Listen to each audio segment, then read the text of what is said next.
What lies beneath the mountains of Iran? According to recent statements from Russian defense officials, it may be one of the most formidable missile arsenals in the modern world. A network so vast, so deeply buried, that even the most advanced military powers struggle to map its full extent. But how much of this is reality, and how much is strategic messaging? Today we're going to explore the claims, the evidence, and the unanswered questions surrounding Iran's underground missile infrastructure and what it could mean for the future of the Middle East. In recent weeks, Russia's defense minister made a striking public statement. According to multiple international news outlets, he claimed that Iran possesses offensive missile systems more advanced than those held by the United States, and that Tehran's stockpile could theoretically target not only Israel, but also American military installations across the Gulf region.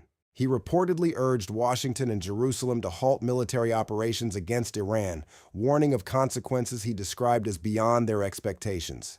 Now, it's important to note that these claims have not been independently verified by neutral third parties. Russia and Iran are strategic partners, and Moscow has clear geopolitical interests in supporting Tehran's narrative. But the statement did not emerge in a vacuum. It coincides with a documented uptick in regional tensions, increased missile activity, and a steady flow of intelligence reports suggesting deeper military cooperation between the two nations. So the question becomes, are we witnessing calculated propaganda, or is there a foundation of truth beneath the rhetoric? For years, Iranian state media has showcased what it calls missile cities. These are not metaphors.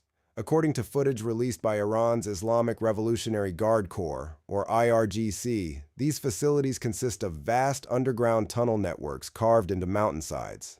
Defense analysts who have reviewed this footage suggest that these sites are designed to house mobile missile launchers, command centers, and potentially thousands of munitions.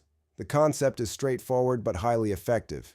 In the event of a preemptive strike, Iran's missile forces would not be concentrated in exposed surface bases. Instead, they would be dispersed across dozens, possibly hundreds, of hardened underground positions.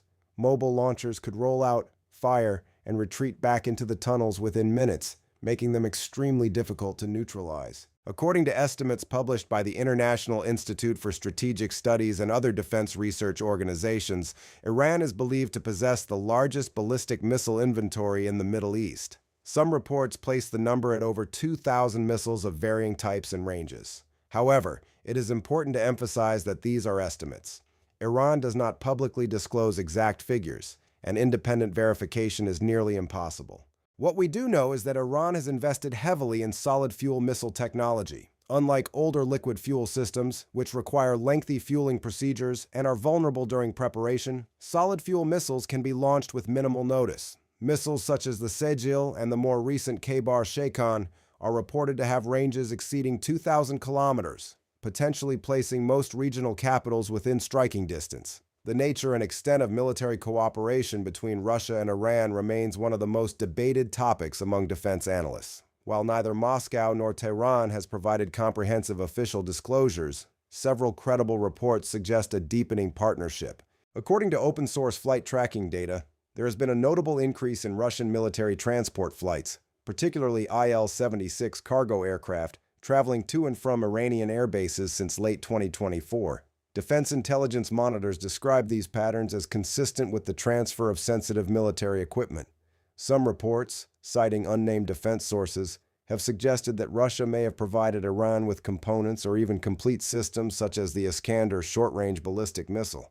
There have also been unconfirmed claims regarding possible discussions about the S-400 air defense system.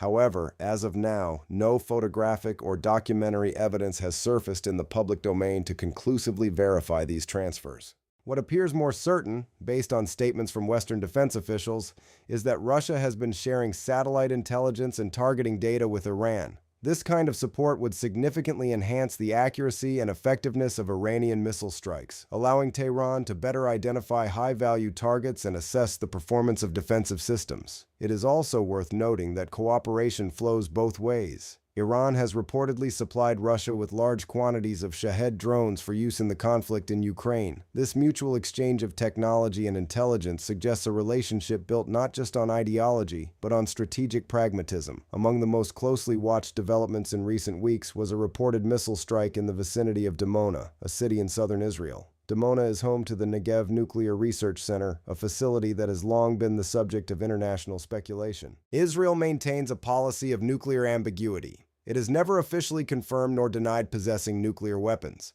However, according to independent organizations such as the Stockholm International Peace Research Institute, Israel is widely believed to possess approximately 90 nuclear warheads, making it the only nuclear-armed state in the Middle East.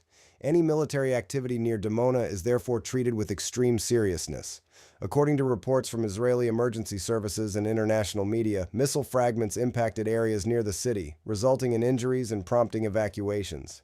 Israeli authorities quickly announced an investigation into how projectiles were able to penetrate so close to such a sensitive site. CNN correspondents on the ground reported visible damage to structures and vehicles. However, Israeli officials emphasized that there was no breach of the nuclear facility itself and no radiation leakage was detected. Iran's Atomic Energy Organization similarly stated that no radioactive materials were compromised at any of its own facilities following retaliatory strikes. What this incident underscores is the symbolic and strategic weight of missile accuracy. Whether or not the strike was intended to hit the nuclear site directly, the mere proximity sends a powerful message that Iran believes it has the capability to threaten Israel's most guarded assets. Military analysts have noted that Iran's approach to this conflict appears deliberate and measured. Rather than launching a single massive barrage that would exhaust its missile stockpile and invite overwhelming retaliation, Tehran has instead opted for a series of phased attacks. This strategy, sometimes referred to as escalation management, allows Iran to maintain pressure, probe enemy defenses, and preserve its arsenal for prolonged engagement. Each wave of attacks provides valuable intelligence. How many missiles were intercepted? Which trajectories were most successful? How quickly can Israeli and American forces respond? All of this data feeds back into planning for subsequent strikes. Some defense experts argue that this approach also serves a psychological function. By demonstrating that it can strike repeatedly and unpredictably, Iran seeks to erode confidence in the effectiveness of missile defense systems like Israel's Iron Dome, David's Sling, and Arrow interceptors. No defensive system is perfect, and even a small percentage of missiles getting through can cause significant damage and public alarm. It is also important to recognize that Iran has developed a layered offensive capability. In addition to ballistic missiles, it deploys large numbers of drones and cruise missiles. When used in combination, these systems can overwhelm air defenses by forcing them to engage multiple types of threats simultaneously. This tactic was notably employed during previous escalations and appears to be a core element of Iranian military doctrine. Despite all the available information, significant questions remain unanswered. First, what is the true size and capability of Iran's missile arsenal? Estimates vary widely, and without access to classified intelligence or on-the-ground inspections, any figure remains speculative. Second, how vulnerable are these underground facilities to precision strikes? While they are certainly more resilient than surface installations, advances in bunker-busting munitions and satellite surveillance mean that no facility is entirely immune. The United States and Israel have both invested heavily in weapons specifically designed to penetrate hardened underground targets. Third, what role will Russia continue to play? If Moscow is indeed providing advanced systems and intelligence that could fundamentally alter the balance of power. However, Russia's own resources are stretched due to its ongoing conflict in Ukraine. How much can it realistically afford to commit to supporting Iran? And perhaps most critically, where does this escalation end? Both sides have demonstrated the capability to inflict serious damage on the other, yet neither appears willing to back down. The risk of miscalculation, of a strike that crosses an unspoken red line, grows with each passing day. What we are witnessing in the Middle East is not simply a conventional military confrontation. It is a test of deterrence, a probe of technological limits, and a high-stakes gamble on the part of multiple regional and global powers. Iran's underground missile cities, whether containing hundreds or thousands of weapons, represent a strategic investment decades in the making. They are designed not necessarily to win a war outright, but to ensure that any attempt to decisively defeat Iran would come at a cost deemed unacceptable by its adversaries. Russia's recent statements, whether accurate or exaggerated, serve to amplify that message. They signal to Washington and Jerusalem that Tehran is not isolated, that it has powerful friends willing to provide support, and that assumptions about military superiority may be more fragile than previously believed. As analysts continue to parse satellite images, flight data, and official statements, one thing remains clear. The weapons we can see are only part of the equation. The true strength of Iran's deterrent lies beneath the surface, in tunnels and silos that may never be fully mapped or understood until the moment they are used.